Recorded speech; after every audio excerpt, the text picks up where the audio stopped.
Now, in clinical medicine, again, since medical care was handed over to the private sector, it was very convenient because no more programs were important. Monitoring was dismantled, and in terms of providers also, the World Development Report said that public goods should stay with the state government. But interestingly enough, for water and sanitation, they said people can pay and therefore shifted to the private sector. So interestingly enough, rationality and action had no harmony. In 2001, we had the macroeconomic, the Commission on Macroeconomics and Health. And interestingly enough, it told us that you've been talking too much about importance of development for health. We need to talk about importance of investing in health for development. But what we forgot was the state of development in third world countries. I know about India, and we have already talked about it a lot, where people are being denied jobs, where people are starving, and where people are committing suicides, and where children do not have education and health care. In that situation, how does investing in health contribute to economic growth? Because the assumption in the literature is that health contributes to growth if there is a growing, a strong, and sturdy, active working force. And you maintain its health and it contributes to productivity. I'll tell you how the bank strategized its growth through investing in public health. They said, privatize medical care because that will ensure returns, because then your clientele is those who can pay. So you don't have to worry about those who cannot pay. Cut backs on subsidies. Set up public-private partnerships. This is a very fashionable word today. I cannot go into the details because of the time constraints, but there's enough data to show how public-private partnerships have failed us. There may be a total of 5 examples, and they use those 5 examples not to draw the principles of public-private partnerships and say everyone has to conform to this, but they use those to popularize public-private partnerships in conditions where they are messing up everything. And then they also introduced a change in the role of the government itself. They said that the governments need not provide, so provisioning is not a part of the governments. What they should do is that they become the stewards. If you look up the Oxford Dictionary, it means personnel you employ to look after your household. And this is exactly what we are doing. So the bank proposes targeted approach. And targeted approach, the targets are always the poor. And the poor have to be taken care of by the state. And so the state has to buy the technology to deliver. And you know where it buys its technology from and how it buys its technology from. And to do this, we will have MDGs and global funds. So this is the story of investing in health and making profits out of it.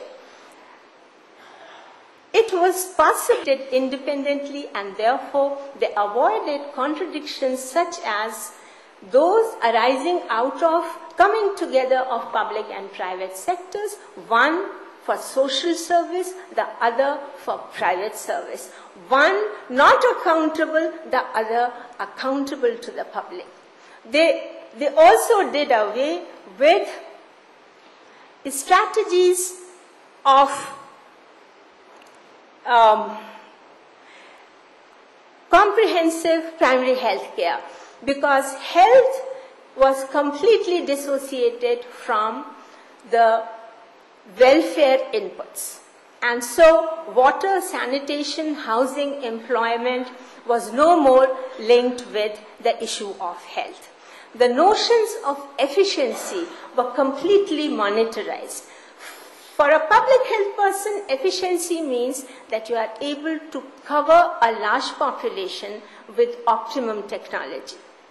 Here they said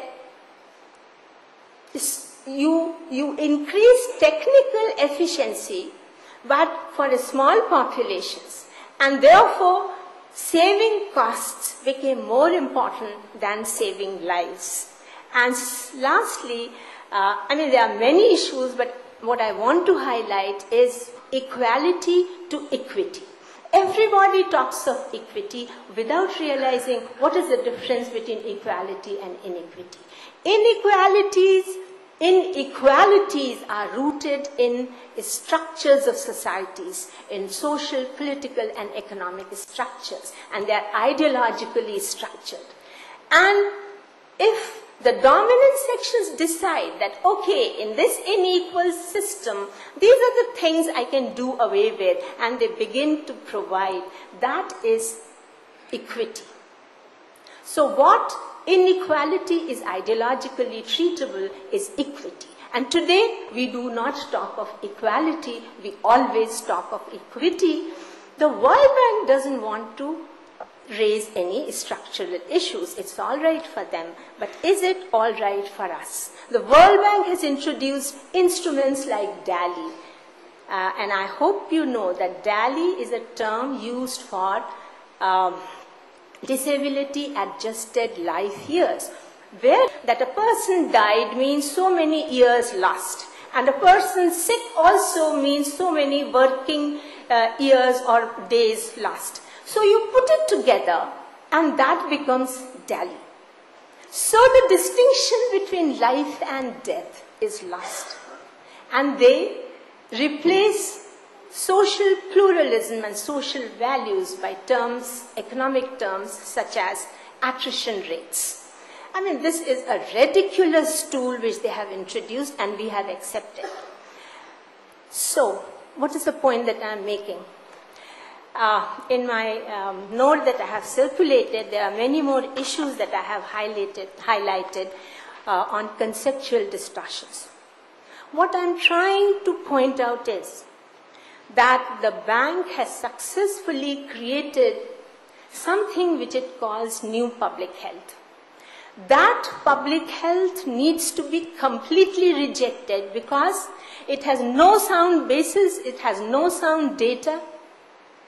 It is a fraud of the biggest order, but they have money so they can produce glossy, colorful, huge reports, and we do not have those resources. And my friends were worried and angry because they are looking at sectors. I think we do not have to look at sectors. We have to look at public health as a whole, and we have to join hands with people working in water, in education, in employment, in all sectors. And that is what health is. And the challenge is to academia to stop borrowing ideas from the bank, which is so ready to loan it all free. To give money, they ask you for a rate of return. But to take ideas, they give it free because the returns are much higher, because the returns are the future generations. And you have to protect your future generations by standing up, being accountable, and being with the struggle for a better world. Thank you.